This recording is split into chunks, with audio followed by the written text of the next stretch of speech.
Good to see you guys. And by the way, to start it off with some good news, and I do want to hear from you guys, some things you're working on, takeaways from last week, some aha moments, some good news. We have edited some of the videos, made some really cool, some of you guys have seen new intros, and it's going to be uploaded to a Kajabi site this week. So you guys will be able to watch it on Kajabi, because I've heard from a couple of you, like the whole rewinding thing on the Facebook isn't as easy as if it's on Kajabi. So you'll have another way to look at all this cool stuff. So that will be coming probably, honestly, within 48 hours, but within a week for sure. All right, I see you guys in the chat. You're welcome. All right. And Mr. Eli Wild will probably be in and out. He is in a hotel room in London, actually. And for whatever reason, a little bit more choppy on the Wi-Fi for him, but he will be here soon. Let's start with some takeaways and some things from last week, because I know a lot of you were like how I was. You're like me, watched Eli's video like 2 or 3 times. When I first started learning from Eli, I was like, oh, this is a different level.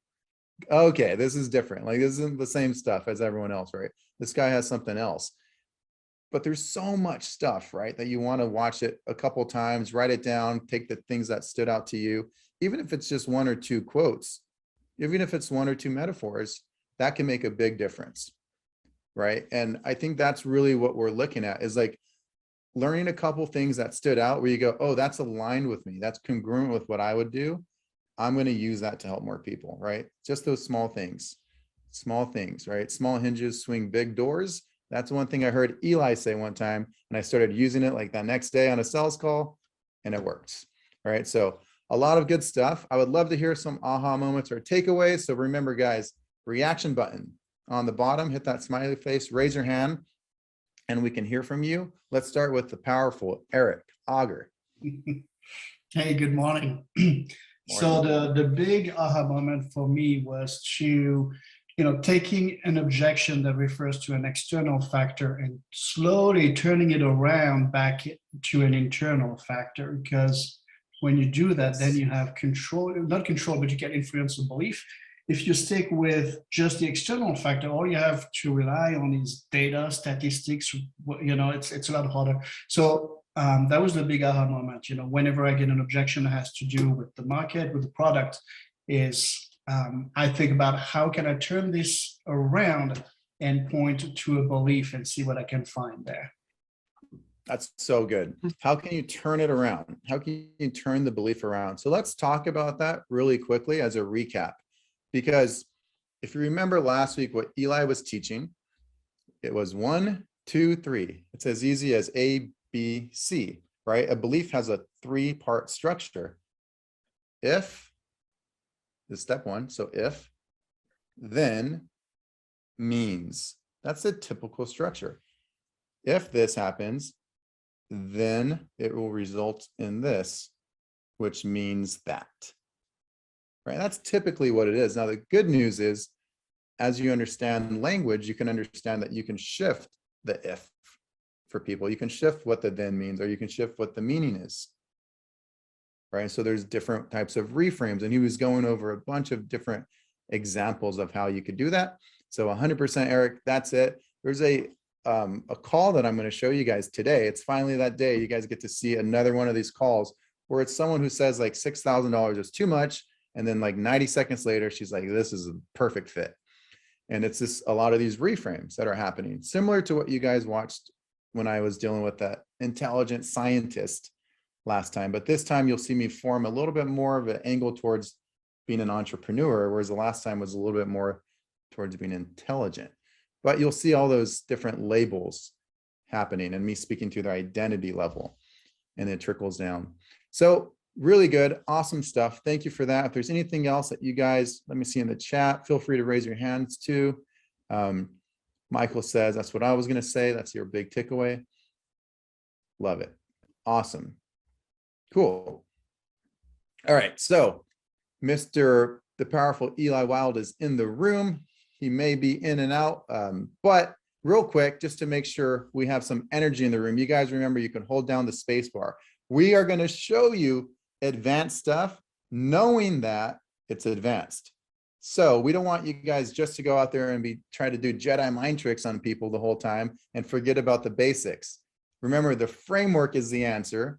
So everyone hold down spacebar and say the framework is the answer. The framework is the answer. Please, please, please, because we'll do call reviews and this person's like, hey, I did a, anchored to my right side because that was their positive side and they didn't sign up. It's like, well, you only talked to them for 6 minutes and you didn't do any of the problem, solution, cost of inaction stuff, right? So the framework is first, and then this stuff on top makes you a master, a ninja. And so Mr. Eli Wild, are you with us, sir? I am. Can you hear me okay? Perfectly, nice and loud. Awesome. Perfect. Cool. So one of the things we want to do is just go over a couple terms just to kind of recap, because you guys have been learning a lot purposely. We're teaching you a lot of cool things. And so let's go over a couple of the things you'll need to know for a video that I'm about to share. The first is the idea of identities. We spoke about something called the logical levels of change. If you remember, the higher up something is on those levels, the more it means. And so if you're speaking on the higher levels, and all you need to remember is identity and purpose are the higher levels. If you speak to people at the identity level, meaning who they are, and their purpose level, meaning like where they fit in the world, like what's their calling, what's their purpose? I want to help people. I want to contribute to the world. I want to give back. I want to have an impact. I want to have an influence. If you speak to those levels, the rest will change, meaning their behaviors will change. They'll change their environment to be around like-minded people. They'll sign up for courses to be around people where they can be in that type of community or in proximity with those people. But the best way to convince them of that isn't at that same level. It's to speak to them about their identity or their purpose. So drop that in the chat, identity. It's gonna be really clear. Yeah. It's gonna be very clear how important it is. As Sigmund Freud said, the strongest force in the human psyche is to remain consistent with how we see ourselves or our identity. And so the logical levels, I'll break these down a little bit next week, but basically the logical levels of NLP, there's environment, and what's above environment is behavior. And you've heard this before, somebody wants to change their behavior, so they move to another city, but everywhere they go, they change their environment. Everywhere they go, there they are, because behavior trumps environment. What's above that is skills. So some people want to change their behavior, but they need a skill set. And sometimes people get all the skills and they take all the classes, but they don't have the next level, which is belief. If somebody doesn't even have the skill set, or if two people have the same skill set, but one person changes the belief that they can do it, they automatically become more skilled. So beliefs trump skills. One person with the belief and the skill, we better somebody that just has the skill because they don't have the belief. So beliefs higher up. What's higher up than that is identity. So if somebody changes who they are at the core, changes everything.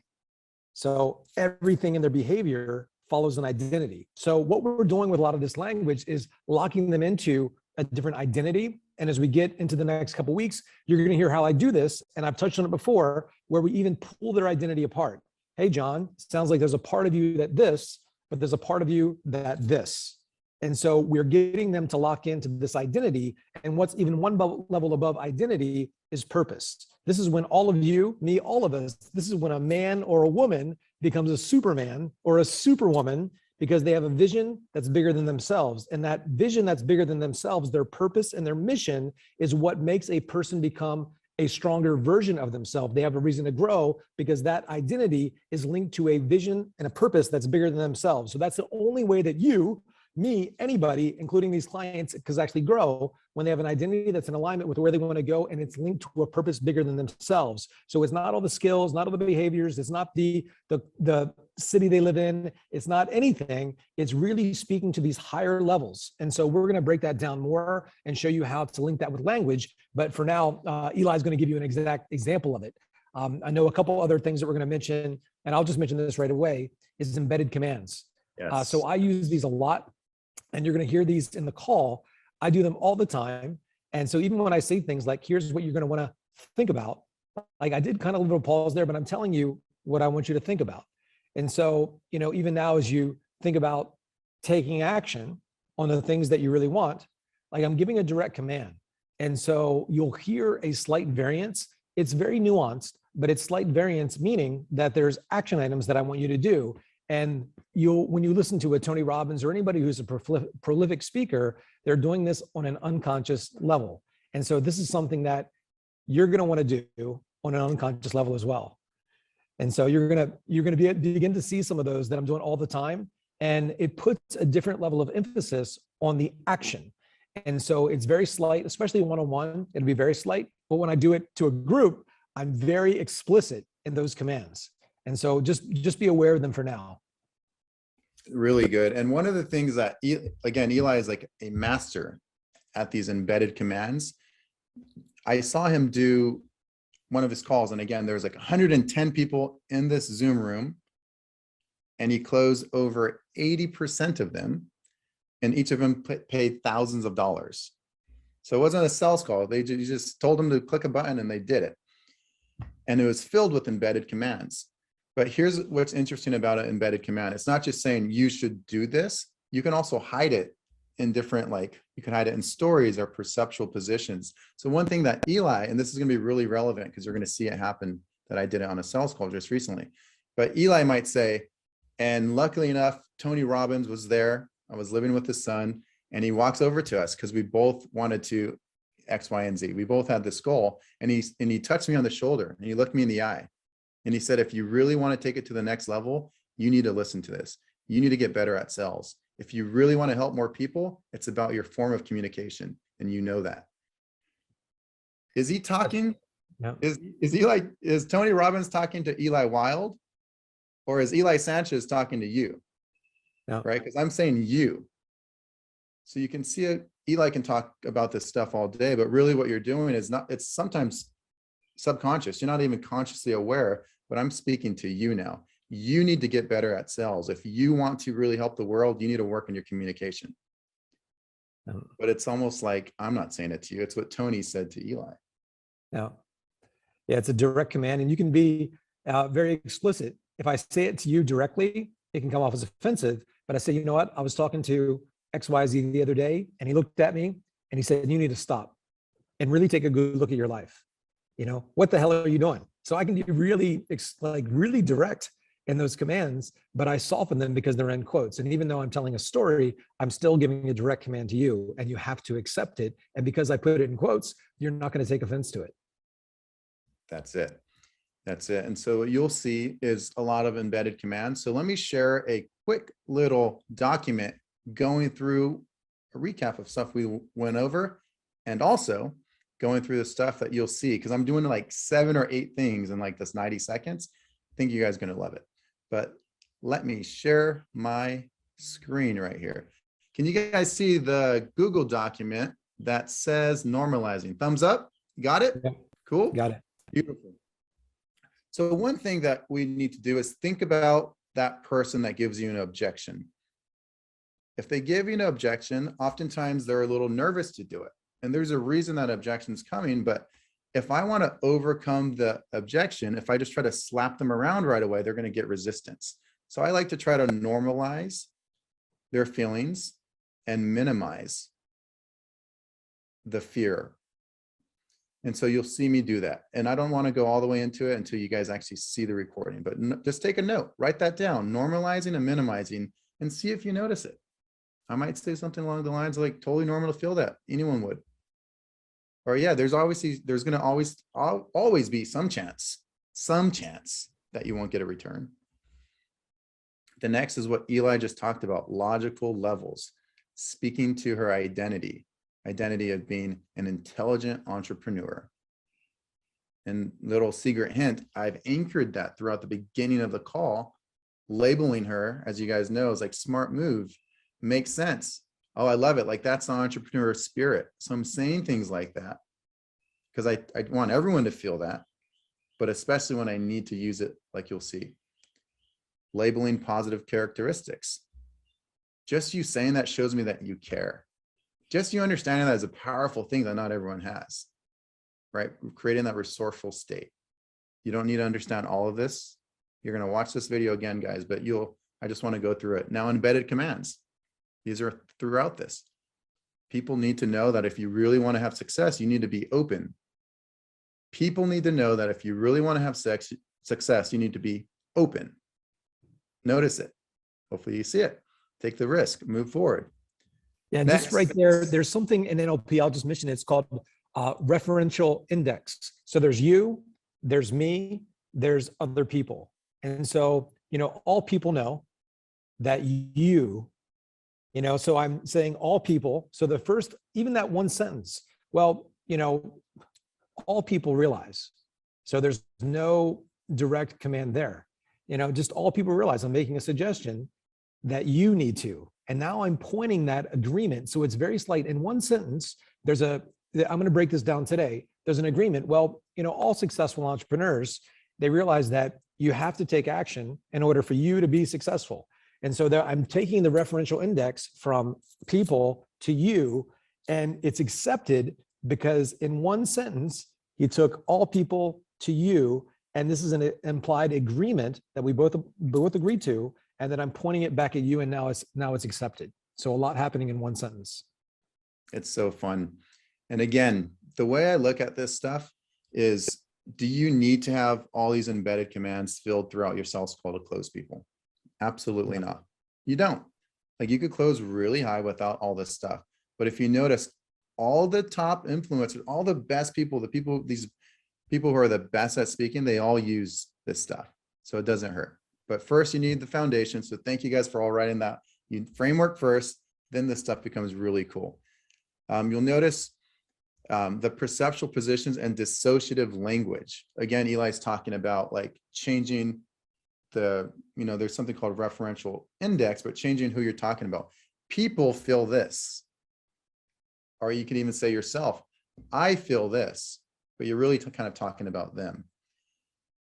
Something that was really cool. I don't know if any of you noticed it, but when I shared my last call, that guy said, I have a fear of failure. And he says, I think what's going on is the way my brain works. And then I responded with the brain. The brain will make up stories, not his brain, the brain. It creates a little bit of dissociation, and they're more likely to do something. They're more likely to have resistance. So there's these small things. This is too much for us to go over all of it, but the top people understand this stuff. So take a note of that. Next, there's going to be a little cost of inaction. I'm talking about the risk of not doing anything. I'm playing with past and current tense. This is really fun stuff.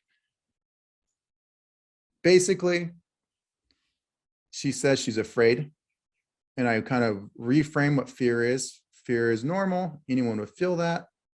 There's progress, right? But you can't have progress without change. But there's always going to be some fear anytime there's change. That's normal. But again, you can't have progress without change, but it's change for the better. But it's normal to have felt that initially. It's normal to have felt that initially.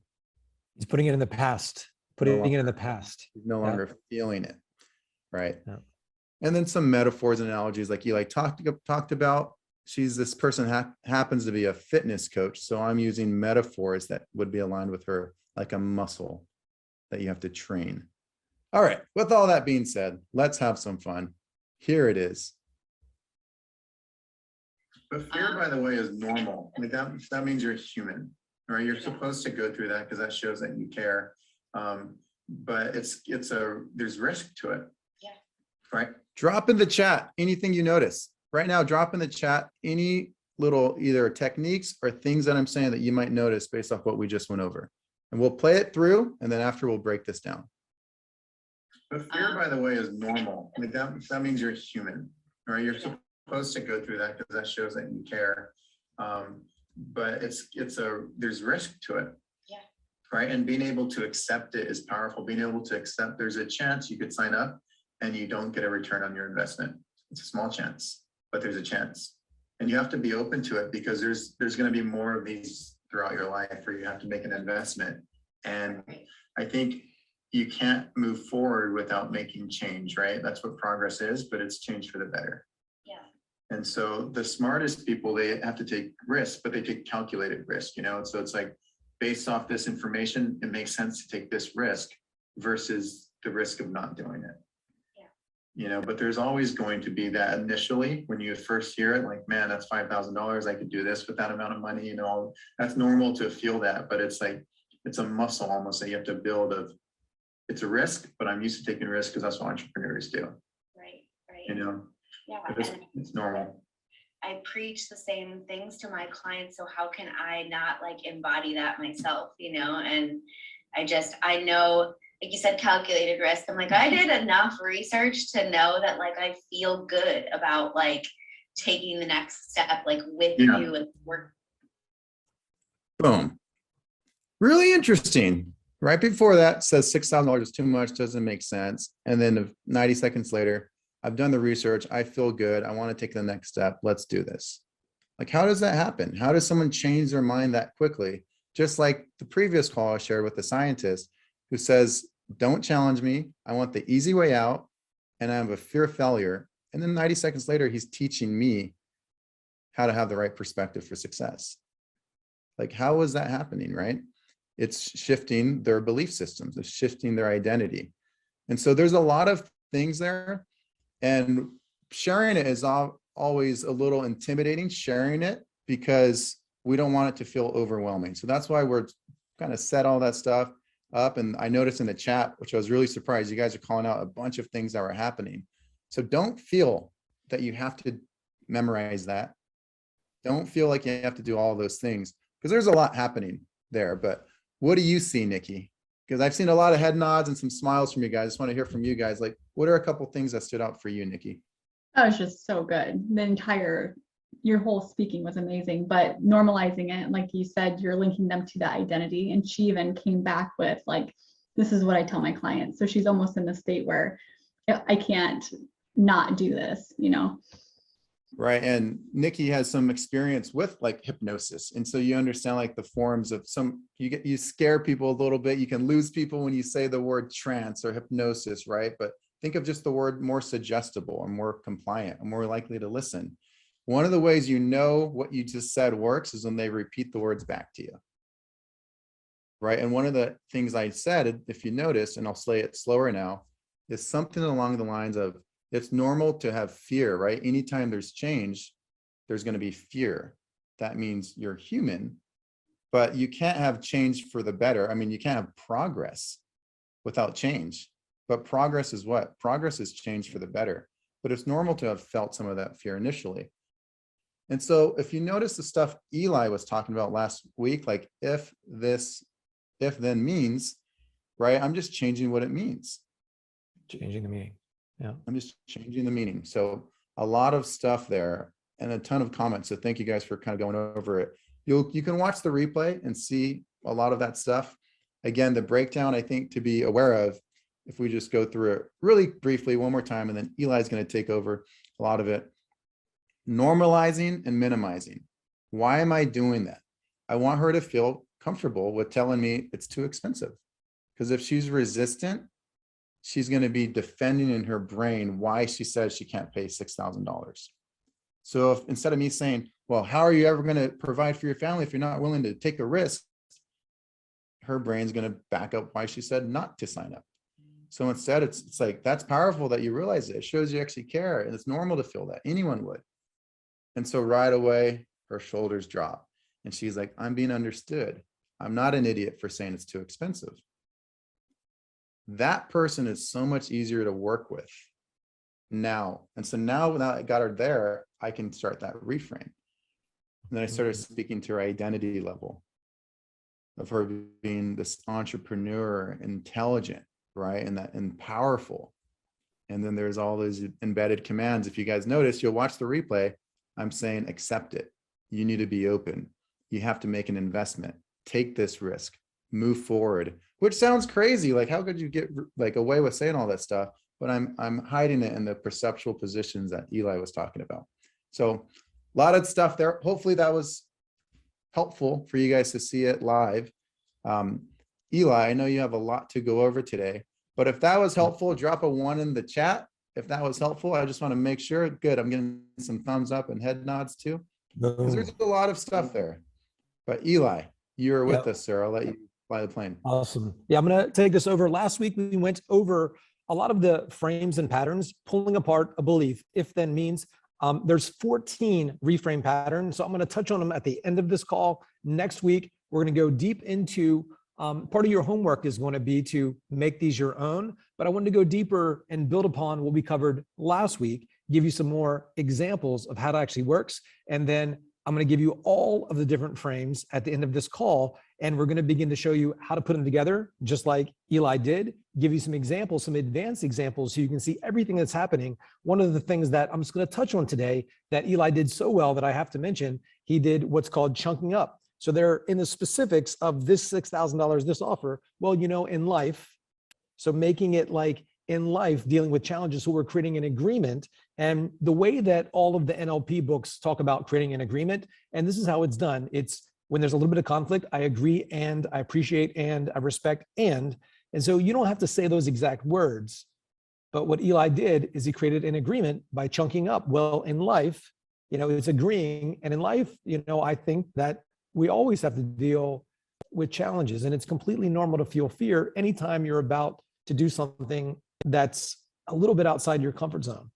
So there's an agreement, there's an agreed upon phrase. And there he kind of chunked back down into specifically what's happening here.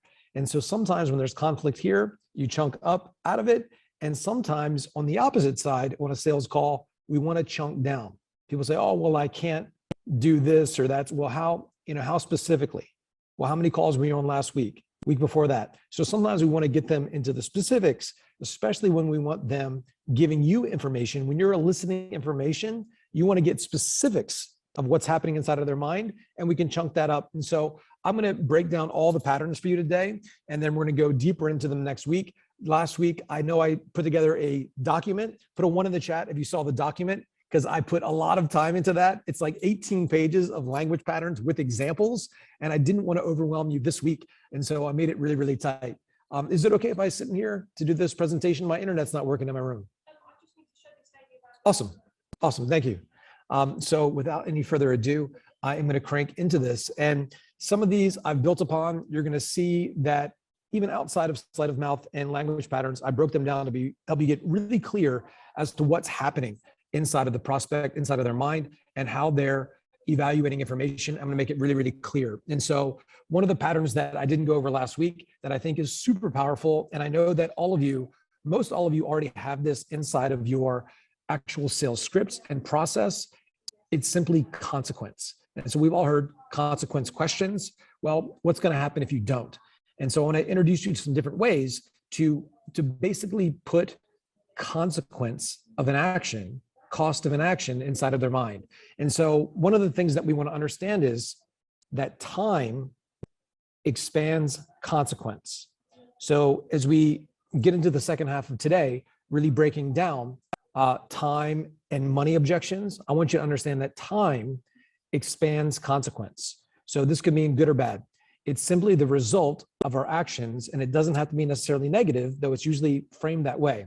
So, you know, here's a general example, just so you get it.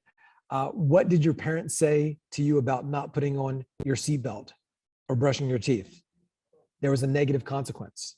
So if you don't die, you know, they'll say you're going to die. Or what my dad used to always say to me is, hey, if you're not true to your teeth, they'll be false to you. So there were statements that got me aligned with the negative consequences of not taking action. So realize we're doing this all the time, and they're a huge motivator to get somebody to take action on the spot. And so let's look at some specific beliefs that might be inside of the prospect that we can then use these patterns on.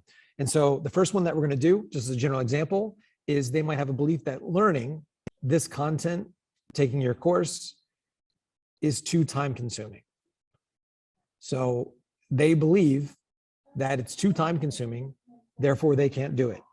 So you could say something like, well, you could just skip it, but that means you have to work twice as long and as hard on the back end to try to win folks over to your way of thinking, instead of just leading them to what you want to think. Do you think it might save you time if they were already bought in before you actually made your offer? Great. Are you beginning to understand how this will do that for you? So that's me doing it on you guys. So if you guys had a limiting belief that this was too time consuming to go through the documents we've created, I would say, well, you could just skip this one, but that means that you're going to have to work twice as hard on the back end to try to win folks over to your way of thinking, instead of just leading them to think what it is that you want them to. Guys, do you think it might actually save you time in the long run if they were bought into the beliefs that you wanted them to have before you made your offer? Well, great. Are you beginning to understand how this will do that for you? So I'm starting to combine some of them, but essentially that is a consequence statement. Well, somebody says this is too time consuming. Well, you might be comparing this to doing nothing. And while that's always an option, doing nothing to differentiate yourself in the competitive market could actually cost you a lot of time, money, and effort in the long run, couldn't it? So we're getting them to link consequence to their way of thinking. Here's one. Yes, you can just eat fast food and continue to skip workouts like you have, but where do you think your health will be in 12 months if you just stay doing the same thing? So it's a question to get them to link consequence to their current way of being or thinking or acting. So we use time to expand the consequence. What is the consequence of the thought, belief, action, or pattern? What is the consequence of not getting the problem solved, of not doing anything? It's essentially this question: what's going to happen if you don't? But we want to use a bit more tact than just saying, hey, what's going to happen if you don't? Where do you think you will be in the next 3, 5, or even 6 months if you just stay doing what you're doing? What's going to happen if you don't learn any new skills to help you in your business? Do you think you'll be in the same place or maybe worse off? So you guys getting it? Put a 1 in the chat if you're understanding consequence. Getting them to link some consequence to doing nothing. And typically when I give you examples, I give you an example that relates to my offer because I want you guys to feel it, the consequence of not learning this. And then I typically do a health example because all of us can relate to a health offer because we all eat and hopefully move our bodies every day. So those are typically my examples that I put through here. So model of the world pattern is the next one. Put in the chat model of the world or put MWP, model of the world. And so understand, and what we talk about here, and when I've talked to Tony about this too, and this is actually the first step of his creating lasting change when Tony does those interventions, it's to understand and appreciate some of the world. And so before I go into this pattern, I want you to realize that every single person you meet, all of us, your clients, they have a model of the world. They have a way that they see the world based on their past experiences. And if you had all of their past experiences, their parents, their childhood, their hometown, all their past experiences, you would see their world the same way. And so what we want them to do is use language to get them to see a different possibility by changing the way that they see the world. But this only works if we already understand and appreciate their world. When I've connected with Tony and asked him about it, like, how do you get people to be so vulnerable at an event with 10,000 people, and you ask them some personal questions in front of all these people with cameras in their face? It's because the energy of them not feeling judged. And so we always want to respect and appreciate their current model of the world. But what we're doing here is getting them to buy into a model of the world that they agree is better than theirs. They will agree that this model of the world is better than theirs because we're going to link it to somebody they already respect. So comparing the beliefs and values and behavior of an already desired group or individual, often an aspirational figure who the prospect respects. That's the key. So one of the things that I used to always say in my presentations was, Warren Buffett said this. So I'm linking the way they're thinking. I could say, well, we're all investors here. We invest in our health, we invest in our business, we invest in different things. I think we can all agree that Warren Buffett's one of the best investors of all time. Can I share with you how he looks at investing? So I'm giving them this aspirational figure. often my audience is a big Tony Robbins fan. So I'll often say, here's what Tony Robbins does. And I just did it already. So I'm sharing with you Tony's model of the world because we all agree that Tony's pretty good at the communication influence thing. So we have this aspirational figure, and I often link to Tony because of my proximity to him. But also the reason I do it so often is because most people in the industry kind of agree that he's the top dog.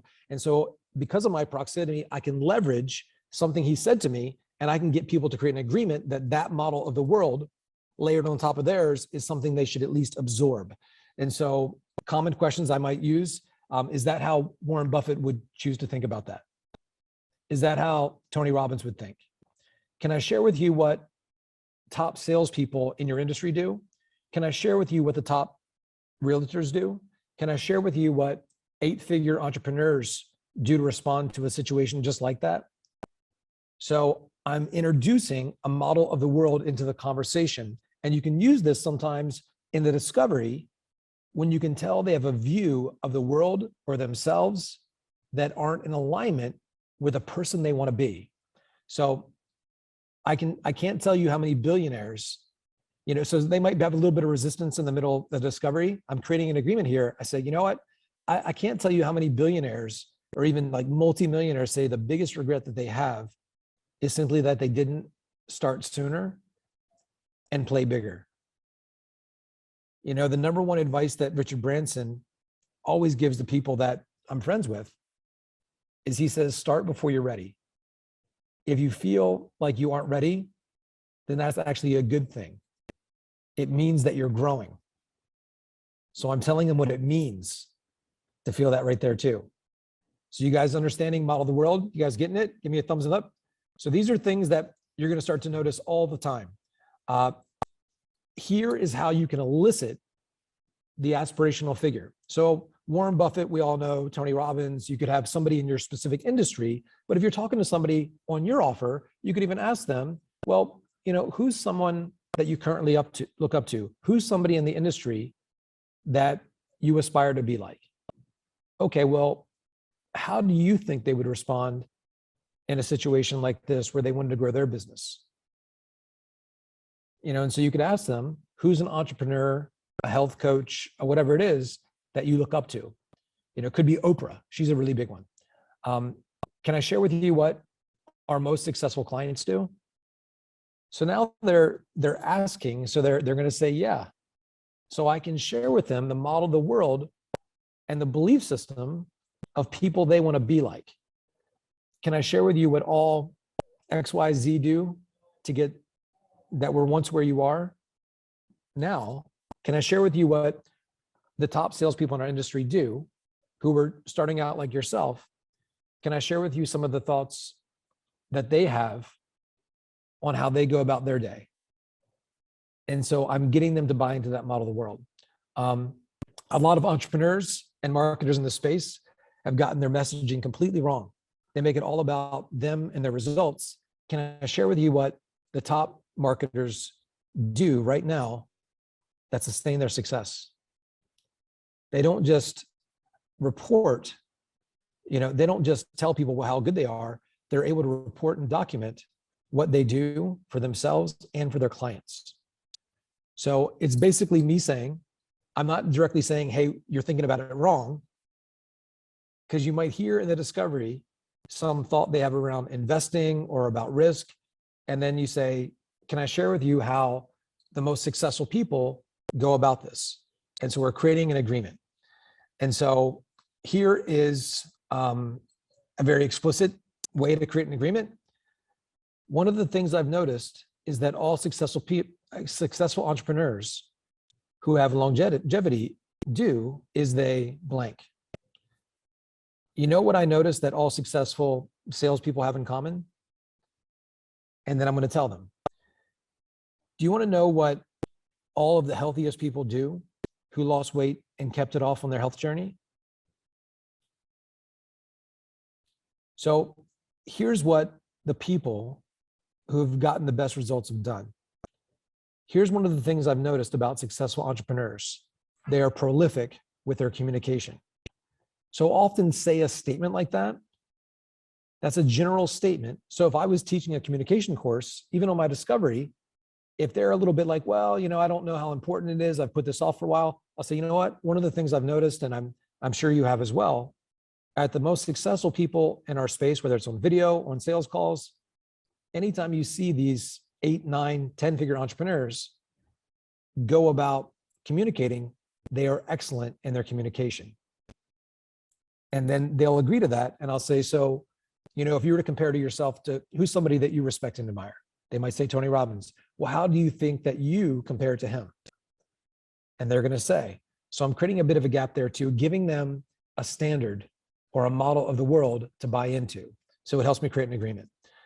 Next one, write this down in the chat, is possibility frame. This one is huge. So this is more of, it's more of like a meta program, and I'm going to talk more about what that is. So we want them thinking about possibility. So we talked about consequence. That could be consequence of doing nothing. But a lot of times what people are doing, especially when it comes time to pay around the offer, their mind is focused.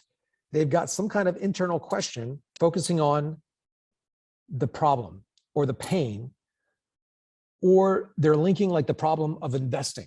So we want them thinking about the problem of doing nothing, the problem they currently have, but sometimes it moves into the offer and you're dealing with objections. What they're doing is they're anchored and they're focused on, they have a level of problem focus. And so the questions inside their mind, what will this cost me? What is the risk? What do I stand to lose? What will my partner say? Realize this, if they associate, oh, still got you here. I'm getting lots of pop-ups coming up. Sorry about that. Realize this, if they associate more pain than pleasure to your solution, they will stay in their problem. They need to associate more pain to not buying than to buying. So change those questions. What will it cost? Instead, get them focused on what do they stand to gain. Instead of them focusing on what's the risk, get them focused on what do they stand to win. Instead of thinking like, what do I stand to lose? Getting them thinking how this will set them apart, how this will change their life. Instead of just what will my partner say, get them aligned with what is the ripple effect. And I'm gonna give you some of those language patterns. Like what's the benefit of the benefit? Like not just having money, what will you do with that money? And so we're getting them inside of the offer, if we're dealing with some resistance after the price, getting them focused on the possibility, not just the problem of the investment. So you could say something like this, yes, I agree, there's always some risk, but no risk, no reward. So what is the reward? What is it you're really shooting for here? What is it you ultimately want? So I just reframed it, took them off the risk and asking them about what they are hoping to achieve. So again, most folks only focus on what they stand to lose. We want them focused on the upside. And so now we're getting into universal objections. These are the common ones. And I'm going to continue to beat these up a lot next week and just give you unlimited examples and some complex ones where you see these patterns combined. But for now, I want you to realize that as it relates to universal objections, these are often ones that come up after the offer is made. Time, money, spouse. I want you to realize this, there's external constraints and internal constraints. So one of the things, and I mentioned this last week, one of the things that I'm really great at is getting them to turn their external constraints into internal resources. So as far as what specifically are external restraints, time or obligations, money, this is monetary access, support, this could be their partner doesn't support their vision or they're afraid of what others think. And then there's readiness. This is being determined by something external. Like something in their life or their situation makes them feel like they're not ready. So it's difficult to change someone's external circumstances on a call. I'm gonna say that again. It's difficult to change someone's like realistic external circumstances on a call. If they say they don't have money, you can't just give them money. Like, hey, here's some more money, or I'm just gonna make it free. If somebody says they don't have time, say, well, let me just, I'm gonna take your kids to school. You know, like you can't change their time or their money situation. You know, you could say, hey, let me talk to your spouse. That might be, but we want to really think about this, getting them to access an internal resource. So, you can't just say, I'll convince your spouse. You could, but it's less effective. So I love this quote from the mighty Wayne Dyer again. He says, when you change the way you look at things, the things you look at change. So I love that quote. When you change the way you look at things, meaning none of those things outside of the person need to change. What needs to change is something inside, meaning how they look at it. And that's such a great quote. I've even used that on sales calls. I'll say, hey, have you heard of Wayne Dyer? He says he was this guy. And if they know Wayne Dyer, they buy into it because he's an aspirational figure with a model of the world. But even if they don't, it's such a powerful quote. I've used it. He says, when you change the way you look at things, the things you look at change. And so that's essentially what we're doing. And so we're getting them to change the external limitation or constraint into an internal resource, or getting them to align with the internal constraint. So the internal constraints relate to what's going on inside of them. And so one of the guiding beliefs that I have, that Tony has, that all successful coaches, I believe, have, people are not their behavior, people are not their patterns, people are not even their beliefs. It's just a pattern they've picked up, and anything can be changed. All people have the resources, meaning emotion, to move them forward if they access the resource of determination, of hunger, of drive. Like if they're really, they really access commitment. So they're not connected to a resource inside of them. There's an internal constraint. And so those internal constraints are belief in themselves. They're like, what if I can't do it? It's belief in you, meaning they don't trust you. Belief in your process. They're saying, what if it doesn't work? So there's beliefs that we can work with inside of a prospect. That's what we need to be doing, rather than like discounting stuff or talking to spouses or, just giving them money, or freeing up time. You're going to want to do some of that. And we're going to talk about that in the next section. But where the power is getting them to align with an internal constraint and making that internal constraint an internal resource. So an internal constraint has to do with what's going on inside of the prospect, related to what they believe about themselves. They could be saying, I'm not good at blank. This won't work for me.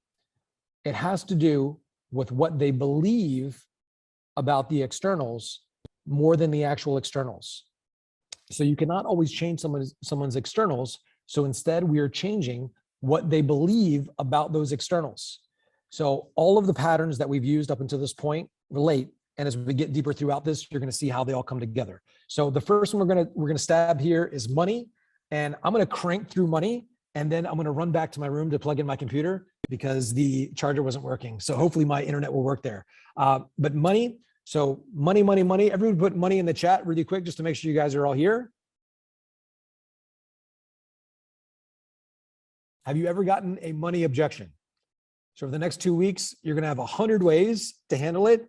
And you're going to be able to use art, not just scripts, just like you saw Eli do at the beginning of the call. He was obviously not reading a script. Once you understand the frames, you won't have to either. Yes, you should have some scripted stuff that you memorize, but it's going to just come through you in the moment, and you're going to access their words, their information, and it's going to be utilized in a way where it's much more powerful, I promise you. So remember, it's not so much the money, it's how they relate to money, or their relationship to money, their relationship to credit, their relationship to risk, their relationship to investment in general. It's their relationship to it, because other people in the same situation might do it and not even bring up money. They just put it on a credit card, or they go to loan, or somebody else is able to access a resource, but somebody else might because of their relationship to risk or money or investment or debt. So we want to look at their relationship.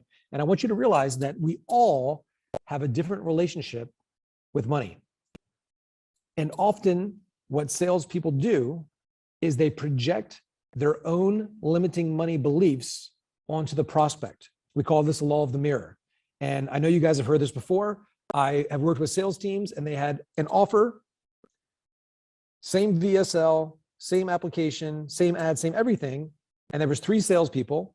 Salesperson 1, 80% of his objections were money. Salesperson 2, 80% of his objections were spouse. Salesperson 3, 80% of his objections were think about it. That's the law of the mirror. Salesperson number 1 kept on getting the money objection because he had money limiting beliefs. So you want to clear up your own stuff first. You need to believe so much in the value of what you have for any of this stuff to work.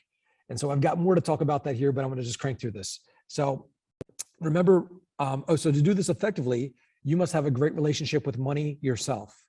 You must be more than willing to do what you're asking the prospect to do. Like you really need to believe like you would do it. That was my power selling Tony. Like I was like, of course, this changed your life. No money? I didn't have money when I invested. You're in the perfect spot. And it wasn't just a language pattern. I really believed it. So I could hold people to that standard because I did it myself. So I also want you to remember here as we go into money, as you're saying this, I want you to realize that broke does not mean broken. Like there's like, we don't want to talk down to people because they're having some money concerns, even if it's like $1,000 or $2,000. We don't want to shame people into finding the money. So don't talk down to people. They just have not accessed the internal resource that would allow them to get what they want. So let's look at, first of all, it's too expensive. So if they're saying they believe it's too expensive, I want you to realize, first of all, no matter what the price is, some people will think it's too expensive. Could be $100 or $2,000 or $100,000. Price is relative. So sometimes they truly don't have access to the funds, but I want you to realize that's a small percentage of the time, because if somebody wants it bad enough, they can usually find the money. And so I want you to realize, first of all, that they are comparing it to something. So we want to access and we want to understand what they're comparing it to.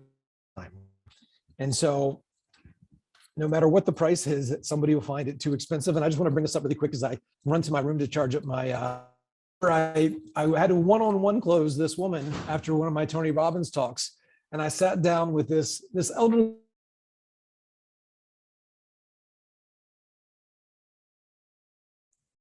And I sat down with this elderly woman and she was just super attractive. And so I decided that I was going to ask her to dinner. And I'm just going to finish Eli's story because we lost him there. Hopefully that's okay with you guys. Is that okay if I finish the story? And so there I was looking into her deep blue eyes, and I realized something.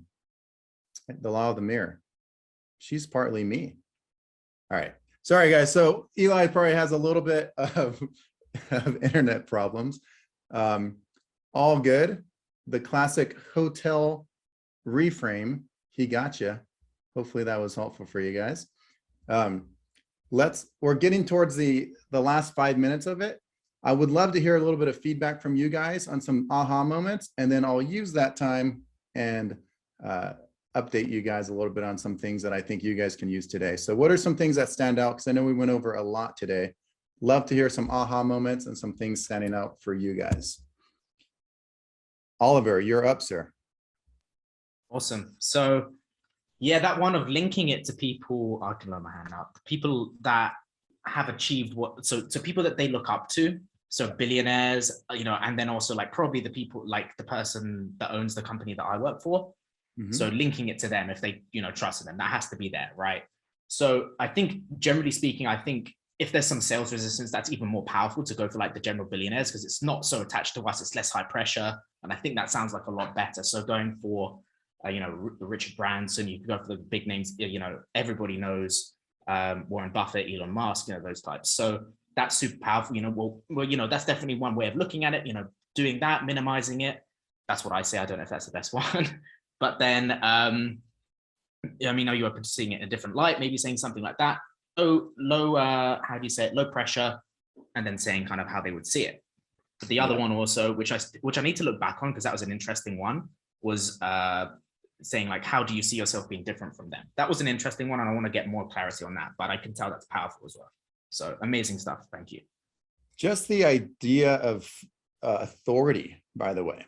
And so appealing to that authority, it doesn't necessarily need to be someone in your space. It could just be someone well-respected, is really powerful, because you're no longer saying like Oliver, you're not saying, so here's what you need to do. And they're questioning Oliver, and they're questioning you and your credentials, right? If you want to tell someone something, you could just hide it in a quote, right? Like if you want to tell someone they need to make a change because they're on a pattern that's not serving you, you could say like, and I love kind of learning like certain principles. Like one, I mean, Einstein even says, right? And then there's that whole quote. You guys all heard it before. Doing the same thing over and over and expecting a different result is insanity. And I think there's some truth to that. There's some truth to what Einstein's saying. Oliver's not saying it, just Einstein. So they can't get mad. Looks like Eli Yeah. is coming back in the room real quick. Another quote is like the Buddha. The problem is you think you have time. If someone's saying they want to, think about it. If someone's saying they want to have more support so they'll be ready to prevent problems, it's like, I love it. Abraham Lincoln was saying, like, if you prepare, your time will come. And so if you have those quotes of authority ready, you don't even need to hope that they trust you because you're not even saying it. It's someone else that the whole world trusts is saying it, not you. So really good stuff, Oliver. Eli, are you back with us, sir? I'm back. Yeah, the internet here is a bit wonky. And so let's crank. Looking specifically at it's too expensive. Again, no matter what the price, some people believe that it's too expensive. So realize there's a couple things happening here. One, they formed a comparison. So here we want to challenge or change the comparison. So the easiest thing to remember, the question is compared to what? Realize that nobody can say anything is to anything. It's to this, it's to that, without comparing it to something. So inside of their mind, they've created a comparison. So we can challenge the comparison. Hey, compared to what? What are you comparing this to? Well, of course, the program's expensive compared to a book, but a book's not going to be able to give you some feedback. So what we're talking about here is, and you could relate it to a college education. Often people spend 100 grand on college and 80% of the courses don't relate to the specificity that you need to be a successful salesperson or whatever it is they're looking to do. So realize they've made a comparison. So we can change the comparison, and we're looking for an apples to oranges comparison, not apples to apples. Like we're saying, hey, this is different. So compare it to something more expensive, just like with college. You guys hear that one a lot. You want to be able to address the alternatives to your offer, a book, another program. And so even sometimes what's happening is they could be comparing the cost of your program to some other program. And so you want to make sure that you have, you differentiate your offer and you have some tools as to why this is different, some understanding of why this is different. So here's one. And when you really think about what it really costs to lose weight and stay healthy, there could be monthly gym membership, personal trainer, nutrition, supplements, not to mention the weeks or months of trial and error if you just do it on your own.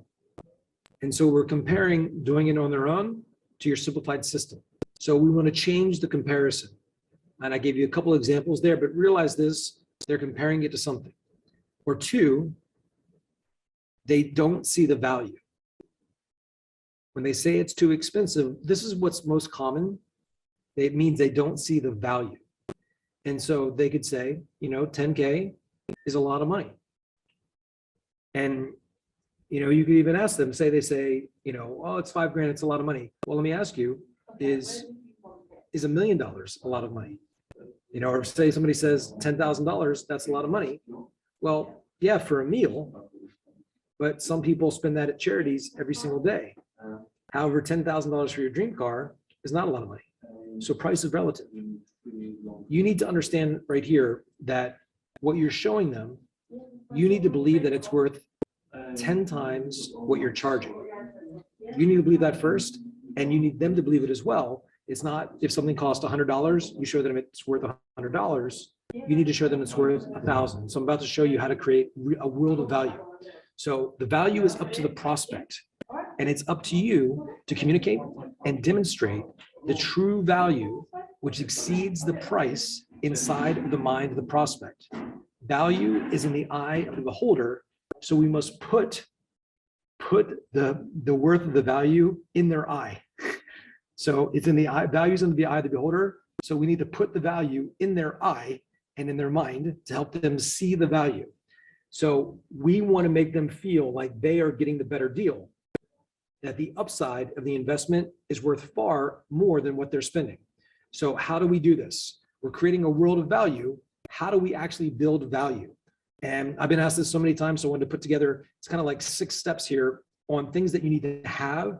Ideally, your marketing will do some of this, but if they're getting some resistance inside of the offer on the back end around objections, you want to have a really good understanding of what differentiates your offer. And these are the things that you're going to want to have. So the marketing and copy will ideally do this in a perfect world. but you should know this, how to help, so you can help the prospect focus on the value to demonstrate the value for them, So 1, show the benefit. What's in it for them? The language that you always hear me use is so that. What's in it for them so that their life will change? This will help you X so that you can benefit.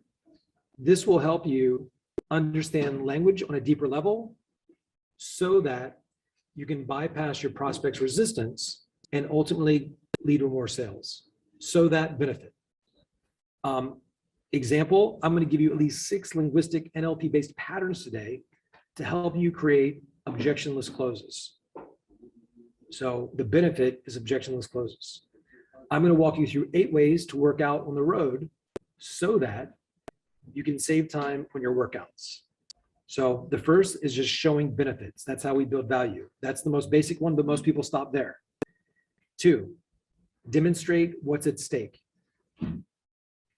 If you got these skills to a level 10, how much more money do you think you would make each month? So one of the things that you can do inside of your offer, or sometimes you need to get them realigned with the possibility we talked about, is getting them to realize that something's at stake. And so getting them to align with what it means to them, what's at stake, that helps them see the value. If you guys were to handle twice as many objections with ease using these frameworks, how much more money do you guys think you would make? That's what's at stake. So I just gave you an example there. So link it to a real number. So ideally, and one of the things that I like to do, especially inside of the discovery, is turning stories into numbers. And so what we want to do as we're building value is link it to a real number. If you were to blank, what would that be worth to you? Or how do you think that would benefit you? Or what would this mean to you?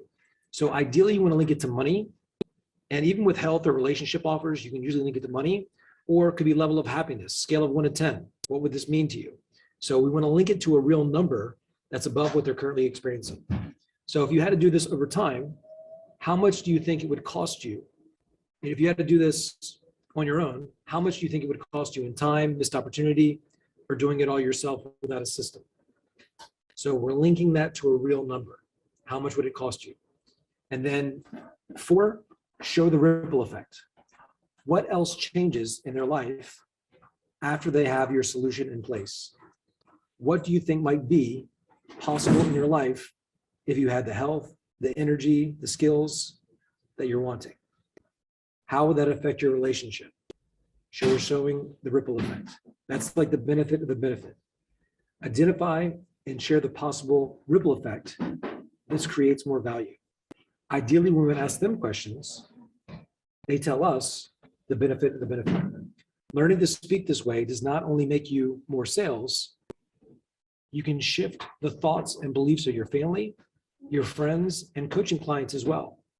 You can be more powerful and effective in all of your communication. If you're able to have that, what do you think that would do for you? So there's a word for word example of what I would say to create and show the ripple effect. So we're showing, again, the benefit or the advantage.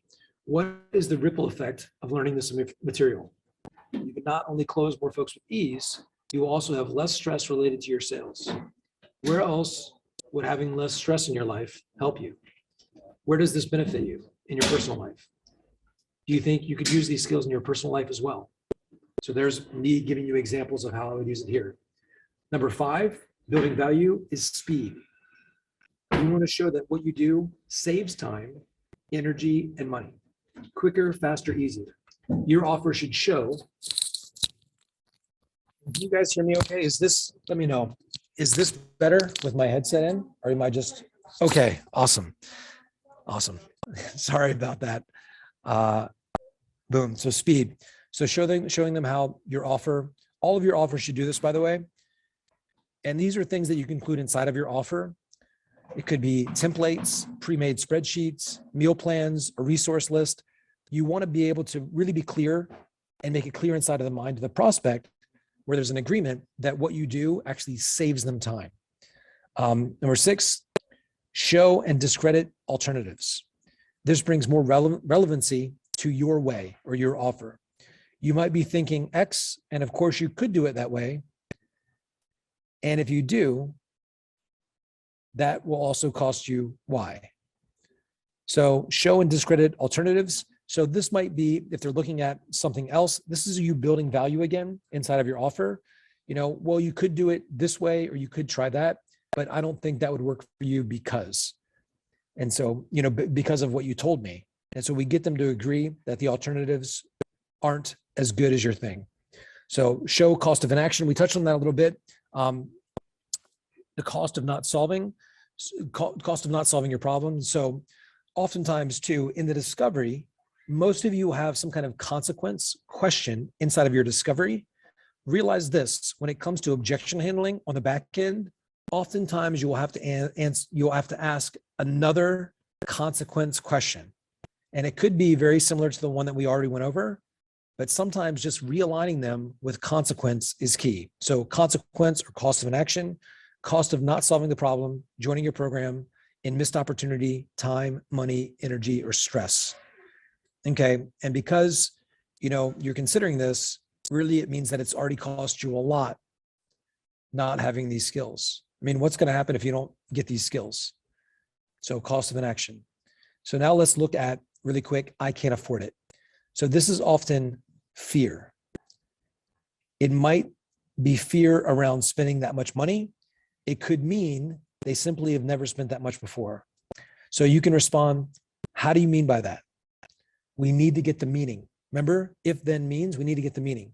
So when you say you can't afford it, tell me more about that. Does that mean that you literally don't have money right now? Or does it possibly mean something else? So we want to really dig into that. A lot of times people don't have the belief that they're worth it. And so for right there, I'm gonna pause here just because I've got noise all around me and this is kind of funky. So I scripted this all out. I went into possibility frame and I gave you a lot. I gave you like about 3 pages just on time objections, shifting the time money dynamic, hierarchy of criteria, time consequence, time saving tactics inside of your offer. Now is not the right time, how to elicit the perfect time, pattern closes. And so there's one close that I use all the time. Some of you, if you've been on some of my trainings or had me sell you at a live event, I've used something like this, the pattern close. So definitely look at that one. Access a resource state or a counterexample. Different ways to look at objections. I go a little bit into spouse and partner. And so I want you to read through this document because I map out a lot of these. And next week, I'm going to give you all of the different reframes. I'm going to go through them really quick. Some of them we've covered already, some of them not. And I'm going to show you how to apply these to any objection. We touched on reality strategy. So reality strategy, say that somebody says they can't do something. I might ask, how do you know? How do you know? Somebody says they don't have money. I can't afford it. How do you know you can't? So what we're doing with that question is we're going in and we're getting them to think about, how do they actually know that? So how do you know that this means that you can't? How do you know? Model of the world. Some people believe. Counterexample. Show how the opposite of what they think is true. We all know people who waited themselves right out of opportunities. Intention. Redirect their intention or yours. Somebody says they don't have money. Well, I'm sure your intention isn't to just keep a little bit of money in your bank account. I'm sure your real intention is to make sure that no matter what we do here, you do the best thing for your family. So I redirected their focus and their intention off their money and on to doing the best thing for their family. So redefine, we've talked about that a lot. It's not this, it's that. And here's what that means. Chunking up, Eli gave you a great example of that. Then there's chunking down, looking at the parts you want them to focus on. How specifically do you know that not having money means that you're not able to still invest in yourself? Metaphor, we gave a lot of those last week. Another outcome, this is one I use a lot. The real question is, The real question is, well, I can appreciate that money might be a bit of a concern from what you told me. And the real question is, if you don't learn these skills, I mean, isn't it possible you're going to the same spot next year? So the real question is, how do we find the money to make sure you're not in the same spot again next year? That's the real question, isn't it? So I'm redirecting them with a very explicit question. Consequence, we went into that a lot. Hierarchy of criteria. The language pattern I always use is, isn't it more important? You know, I'm sure your intention isn't just to save a little bit of money. Your real intention is to make sure that we put your family in the best possible spot long-term. So isn't it more important that we get resourceful so we actually move you forward instead of keeping you stuck? Can I share with you what the most successful people do in this situation? So you're beginning to hear me combine them now. Apply to self, changing frame size, meta frames. And I put a few examples scripted out where I combine these. And so some of these are quite advanced, but as you read through these, you're going to hear how they kind of all come together. And I am going to read one more that I love, because I'm going to actually use this on my webinar that I do next week. And so this one's very direct. This one will not work for you unless you have a lot of confidence and certainty. But for some of you, will actually see me do a webinar in a couple of weeks, and I'm going to say this word for word. So, you know, it sounds like you could get access to the money. And right now, some of you are thinking about the money on your card and your bank account, and you're thinking, should I do it? Should I not do it? Should I do it? Should I not do it? Well, let me just ask you this question. I'm going to be very direct.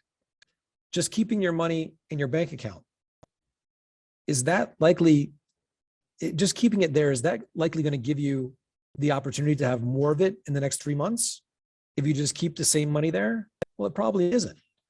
So why don't you and I agree that it isn't the money you have on hand, it's what you're going to do with the money you have on hand that makes the biggest difference.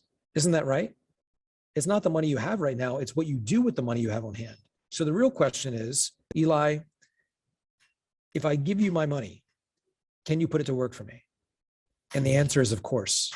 That's exactly how we designed this program. And so I want you to see how I'm combining them there. And your homework is going to be to go through this document, of course, and I want you to create some of these on your own using the common objections that you get. So again, similar to last week, but there's some new ones here. There's consequence, there's model the world. You're going to take your aspirational figure that they relate to, you're going to elicit it. So your homework is to go through this document and begin putting together your own patterns. And of course, we will read them. So without any further ado, I want to keep this tight. Any takeaways or ahas, and you guys will get all this scripted out. I'll take about 2 hours after this, and I'll make it really clear. And I'm going to clean up the document a little bit more. It looks good now, but I want to make it perfect because you're going to be reading through it. Cool. Awesome stuff. Yeah, go ahead and drop in. I see the applause. Thank you guys. Hit the reaction button, raise your hand if there's any takeaways or things that you think was valuable from today. And just a quick recap, you know, we went over a lot of stuff as normal. Just a quick recap on some of the stuff we saw, like the normalizing and minimizing.